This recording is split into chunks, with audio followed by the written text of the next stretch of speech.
उत्तर प्रदेश में एनकाउंटर को लेकर कई तरह के सवाल उठ रहे हैं। यूपी एसटीएफ पर आरोप भी लग रहे हैं। हमारे साथ यूपी एसटीएफ के चीफ अमिताभ यश हैं। ये जो कहा जा रहा है इधर, एक तो एनकाउंटर्स बहुत ज्यादा हो गए और उस पे कई तरह के आरोप लगे कि फर्जी एनकाउंटर्स है। ये पुलिस लगातार अपनी कार्रवाई करती है, लेकिन आपने जो बात कही कि पुलिस मुठभेड़ों की संख्या अथवा पुलिस के मुठभेड़ में मारे जाने वाले अभियुक्तों की संख्या काफ़ी बढ़ गई है, ये तथ्यात्मक रूप से सही नहीं है। एक कांस्टेंट संख्या जैसी बनी रहती है। जो बड़े अपराधी हैं उनके खिलाफ जो कार्रवाई होती है तो वो ऑब्वियस है कि वो अरेस्ट इवेड करने की कोशिश करते हैं अथवा वो पुलिस पर अटैक करने के लिए आदी रहे हैं। जैसा आपने गाजीपुर में जो मुठभेड़ हुई उसके बारे में देखा होगा कि उन अपराधियों ने दो आरपीएफ कर्मियों को की हत्या की थी। तो ऐसे अपराधी इतनी आसानी से पकड़ में नहीं आते और वो हमेशा तैयारी रखते हैं किसी भी समय पुलिस का जवाब दिया जा सके। एसटीएफ एक वेल ट्रेंड फोर्स है, अपनी तैयारी रखती है, वेल इक्विप्ड है और एसटीएफ के साथ जब भी अपराधियों की मुठभेड़ होती है तो मोस्ट ऑफ द टाइम्स अपराधी सेकंड बेस्ट ही होता है। जैसे अभी की बात करें, जो सुल्तानपुर में सराफा लूट हुई थी, उसमें मंगेश यादव का इनकाउंटर हुआ। इनकाउंटर करने के फौरन बाद जाति पर सवाल उठ गया। अखिलेश यादव ने कहा कि जो सजातीय हैं उनको सरेंडर कराया जा रहा है, पैर में गोली मारी जा रही है और जात देखकर जान ली जा रही है। कोई भी पॉलिटिकल कमेंट्स पर मैं टिप्पणी नहीं कर सकता, लेकिन ये बात सर्वथा गलत है, क्योंकि इस गैंग में 14 लोग थे। 14 में से 3 ऐसे हैं जो अभी भी गिरफ्तार नहीं हुए हैं। ये 3 उस ग्रुप का उन 5 लोगों का हिस्सा हैं जिन्होंने दुकान में घुस करके डकैती को अंजाम दिया था। अन्य 9 लोग गेट अवे व्हीकल्स का अरेंजमेंट करना, गेट अवे व्हीकल्स में को मैन करना, बाहर एक रेकी करना और बाहर जब घटना हो रही थी उस समय वॉच करना, ये सब कार्य कर रहे थे। और जिन भी अपराधियों ने अरेस्ट को इवेड करने की कोशिश की by firing at STF, only they have faced the consequence of their action. जैसे मंगेश के बाद अनुज प्रताप सिंह का जब एनकाउंटर हुआ तो फिर जाति आ गई एनकाउंटर में, और जो ये कहा गया कि ये भी एक तरह का जो आवाज़ें उठ रही थी कि एक पीडीए के लोग मारे जा रहे हैं, तो उसको एक तरह से एडजस्ट करने के लिए, सेटल करने के लिए एनकाउंटर हुआ। समाजवादी पार्टी ने ये भी कहा कि अकाउंट सेटल एनकाउंटर है, ये फेक एनकाउंटर है। उसके घर वालों ने भी कहा कि जिनके ऊपर 30-40 मुकदमे, उनको एसटीएफ नहीं मारी, हमारे लड़के के ऊपर 2 मुकदमे थे, मार दिया। अखिलेश यादव का जो कहना था कि ठाकुर नहीं मारा जा रहा इसलिए मार दिया गया। फिर से मैं कहना चाहूँगा कि ये पॉलिटिकल कमेंट्स पर मैं टिप्पणी नहीं कर सकता, लेकिन जो भी केस का अनावरण हुआ, पुलिस ने मीडिया को ब्रीफ किया।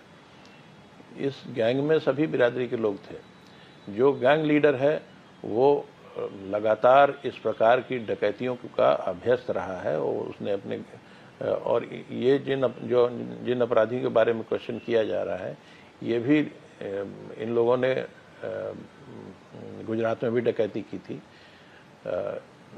सुल्तानपुर में डकैती की। ये एक अंतर प्रांतीय डकैत गैंग है। ये एक्सपेक्ट करना कि जब इनकी गिरफ्तारी की कोशिश की जाएगी तो बड़े मीकली सरेंडर कर देंगे, ये भी उचित नहीं है। और इसमें जिसके बारे में ये टिप्पणी की जा रही है कि वो सरेंडर हो गया, उसी ने पूरे घटना को प्लान किया था। वो इतना होशियार था कि वो जानता था कि दुकान के अंदर सीसीटीवी है, बाहर सीसीटीवी है, तो कभी भी वो घटना स्थल के अंदर नहीं आया, बाहर से ही वो वॉच करता रहा। इसके बाद ये उसके जो हमारी अंडरस्टैंडिंग है, जो पुलिस की अंडरस्टैंडिंग है, ये उसके प्लान का हिस्सा था कि घटना करने के तुरंत बाद अगर पुलिस को सुराग मिल जाता है या पुलिस घटना के अनावरण के करीब पहुंचने लगती है तो वो सरेंडर होकर के जेल में दाखिल हो जाएगा।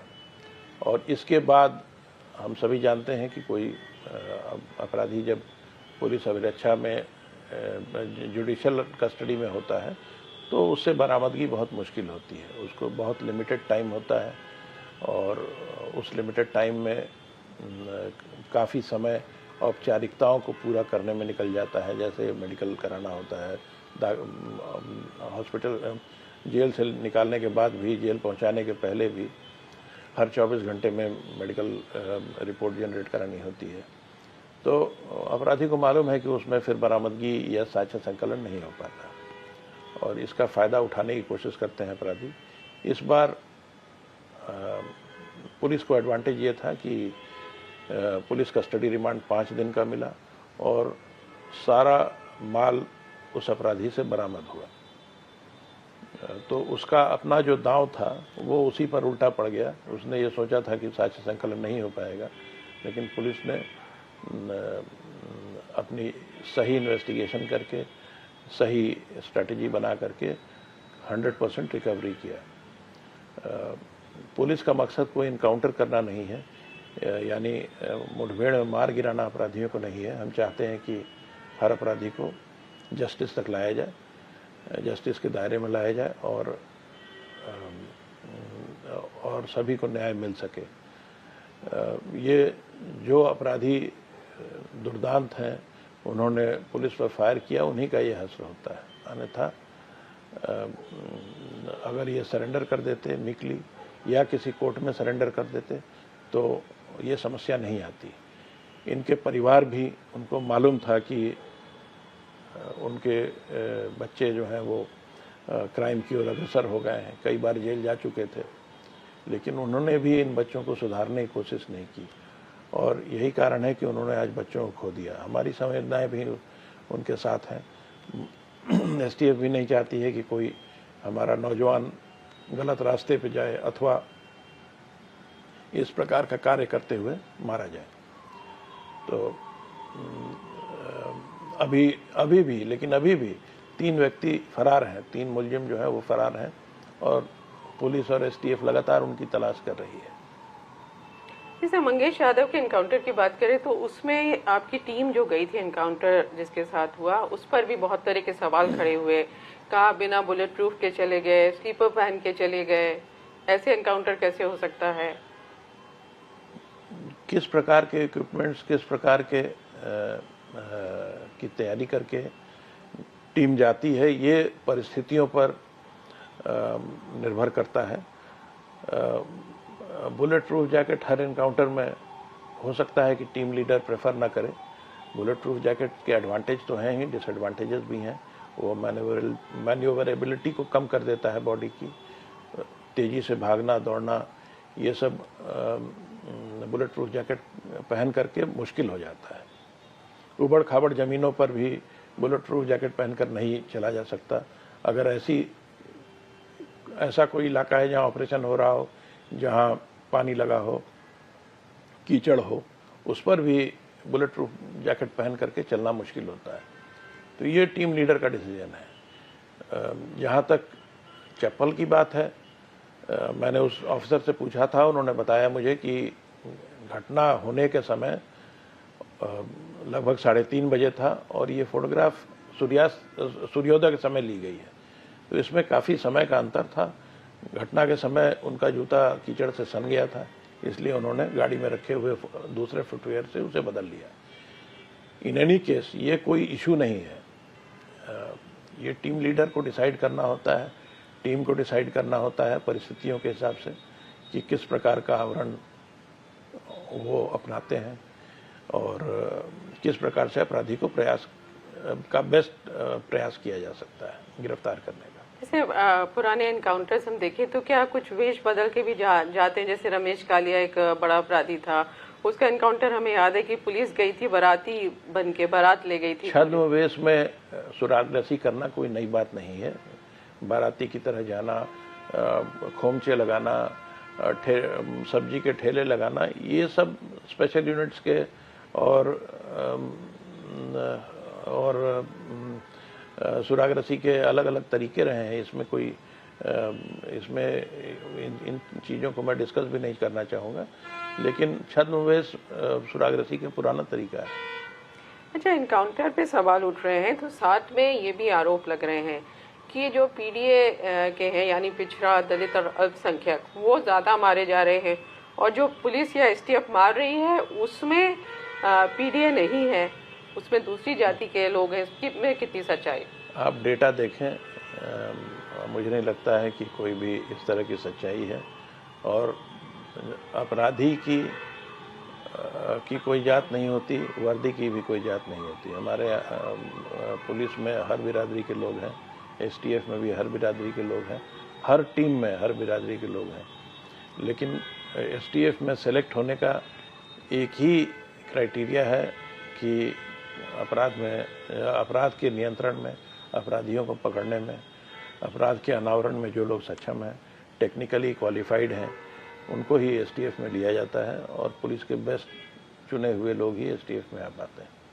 जैसे ये जो सराफा लूट थी जिसमें दो अपराधी एनकाउंटर में मारे गए हैं, टोटल 14 लोग थे।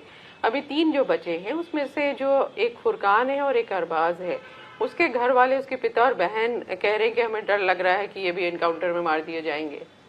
तो इसका सबसे अच्छा उपाय है कि वो अपने बच्चों को अपराध की दुनिया छोड़ने के लिए प्रेरित करें और कोर्ट में उन्हें पेश करें, ताकि न्याय की प्रक्रिया पूर्ण हो सके। इस प्रकार अनावश्यक डरना तो का कोई औचित्य नहीं है। उनके बच्चे जब बड़ी बड़ी डकैतियाँ कर रहे हैं तब भी उन्हें सोचना चाहिए कि उनके बच्चे जो इस प्रकार की इस राह पे चल रहे हैं उसका अंजाम क्या होगा। क्या वो चाहते हैं कि उनके बच्चे जिंदगी जेल में काटें, अथवा वो ये चाहते हैं कि वो मेहनत करें, आगे बढ़ें, समाज का, देश का भला करें। तो ये उनके लिए भी एक विचारणीय प्रश्न है। और जब पुलिस बार बार ये प्रयत्न कर रही है कि उनकी गिरफ्तारी हो, उनके घर के लोगों को सबको मालूम है, तो उनका फिर भी हाजिर नहीं होना ये इंगित करता है कि वो अपराध की दुनिया में बने रहना चाहते हैं। जैसे आपकी इतनी बड़ी फोर्स है एसटीएफ की, जब आप लोगों को स्पेशल ठाकुर फोर्स कहा जाता है ये इनकाउंटर्स के बाद, तो क्या मन में आता है? ये इस तरह के आक्षेप और बहुत अन्य प्रकार के आक्षेप भी बड़े बड़े ऑपरेशंस के बाद लगते रहे हैं। हर बड़ा डकैत जब चंबल का अथवा उस क्षेत्र का मारा जाता था तो डकैत की बिरादरी का विरोधी बताया जाता था। ये सब कोई नई बात नहीं है। ये एसटीएफ पिछले 26-27 साल से लगातार काम कर रही है और इसने हमेशा अच्छा काम किया है, हमेशा अपराधियों के, संगठित अपराधियों के विरुद्ध काम किया है। मैंने देखा है पहले जब घटनाएं आम होती थी कि जिस व्यक्ति का बच्चा किडनैप हो जाता था वो जाके उच्च अधिकारियों से गुहार लगाता था कि एसटीएफ को केस दे दिया जाए। और अभी भी जो कई लोगों के साथ में घटनाएं होती हैं तो वो जाकर के अब जहाँ भी हो सके ये कोशिश करते हैं कि केस उनका एसटीएफ को ट्रांसफ़र कर दिया जाए।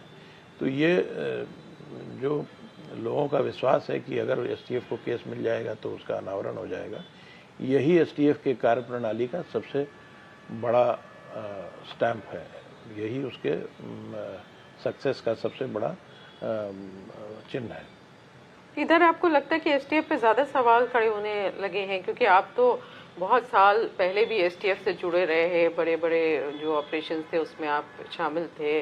आप लोगों ने उसको ददुआ को मारा, निर्भर गुजर मारा गया और ठोकिया मारा गया, सब बड़े डाकू हुआ करते थे जो एसटीएफ ने जिनका इनकाउंटर किया। ये मेमोरी शॉर्ट होती है। ददुआ के मारे जाने पर जितने सवाल उठाए गए थे पूरे एक एक पन्ने का अखबारों में ददुआ के फेवर में रिपोर्ट रहता था।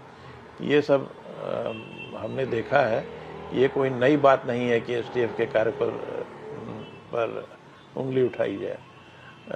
अलग अलग थ्योरीज बनती हैं, वो थ्योरीज फ्लोट होती हैं, पत्रकार उस प्रकार के प्रश्न पूछते हैं, अपने लोगों से जाकर के बयान लेते हैं अपनी थ्योरी के फेवर में। तो ये लगातार होता रहा है। जो अपराधी इस प्रकार के कार्य से जुड़े रहे हैं, बड़े अपराधी रहे हैं, एक पूरा इकोसिस्टम उनका है और वो इकोसिस्टम उनके फेवर में काम करता है या उनको बचाने के लिए काम करता है या उनके विरुद्ध कार्रवाई को कंट्रोवर्शियल बनाने की कोशिश करता है। ये पुलिसिंग का हिस्सा है और एसटीएफ अथवा पुलिस इसके लिए हमेशा तैयार रहती है। बहुत धन्यवाद हमसे बात करने का। तो इस तरह से अमिताभ यश का कहना है कि भले ही कितने सवाल एनकाउंटर पे उठ रहे हों, लेकिन यूपी पुलिस हो या एसटीएफ हो, वो अपना काम कर रही है, अपराधियों को सजा दे रही है।